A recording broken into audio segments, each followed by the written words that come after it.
हे मानी उस समय के बाद बचाना समय में द्रौपदी जी के चिरहन होत रहे मानी कृपाचार्य द्रोणाचार्य भीष्म पितामह पांचों पांडव केहू बोलत नहीं खे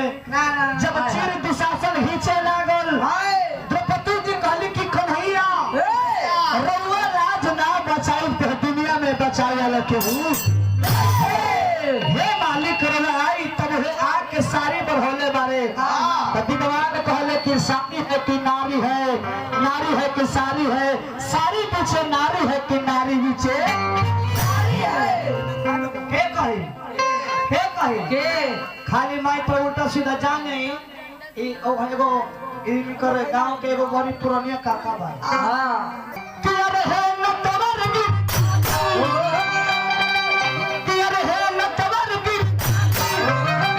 पते के लाज बचवला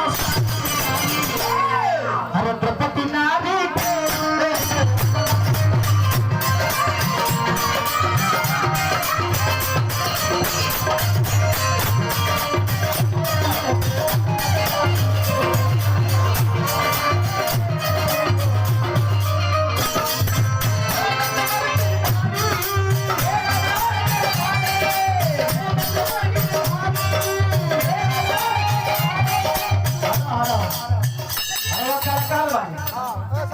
जनरवा में लगे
जितना हमारे के प्यार दुलार आशीर्वाद देला लोग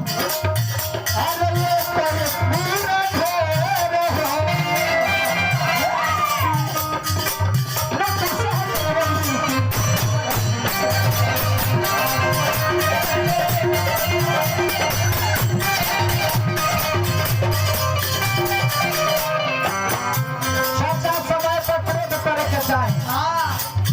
चाचा जी समय पर क्रोध करे के चाहे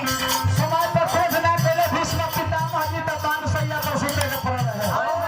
समय पर जिद रहे के टाइम क्रोध कइले भगवान के प्रति पैदा संस्कार राम जी कइले हे बबुआ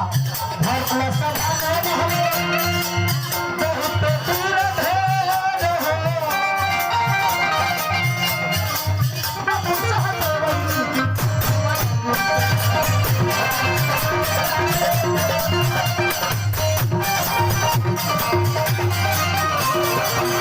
बहुत दूर रिंकू माझी जो अनगिनत रुपये के खर्चा करी है गंगा बाई पर प्रतिष्ठा कर रखो